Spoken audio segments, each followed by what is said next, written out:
როგორ ახერხებ სტუდენტობის და სტარტაპის მართვის ბალანსს, იმიტომ რომ როდესაც შექმნის სტარტაპს, პროდუქტის შექმნის და გამოშვების შემდეგ არ მთავრდება ხო ამ სტარტაპზე მუშაობა, პერიოდულად გიწევს რომ განაახლო რაღაც სიახლეები და ცვლილებები შეიტანო ამ სტარტაპში და ასევე მუდმივად უნდა განავითარო, რადგან მომხმარებელი იყოს კმაყოფილი და ყოველთვის დაინტერესება შეინარჩუნოს ამ სტარტაპმა და ანუ როგორ ახერხებ იმას, რომ დააბალანსო სტარტაპის მართვა, შენი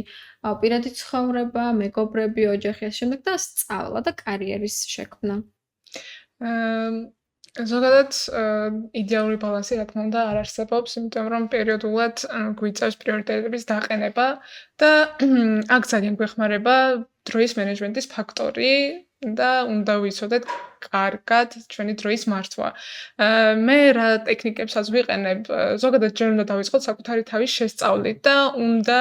განსაზღვროთ თუ დღის რომელ მონაკვეთში ვართ ყველაზე პროდუქტიულები, რაღაც რთული ამოცანების, ასე ვთქვათ, გასაკეთებლად და ესე უნდა დავაყენოთ პრიორიტეტები. ასევე, რაც ყველაზე მნიშვნელოვანია, უნდა საკუთარ თავს მივცეთ დასვენების შანსი და აი როდესაც ჩვენს დღის განრისხს წერთ, ამან 1 ან 2 საათი აუცილებლად უნდა იყოს დასვენებისთვის განყოფილი, იმიტომ რომ დაღლილობის გამო მაინც მაგორი საათის განმავლობაში ვერაფერს ვერ გავაკეთებ და ამიტომ უმჯობესია რომ არაფერზე არ ვიფიქროთ, რაღაც რთულ ამოცანებზე და მსგავს რაღაცებზე და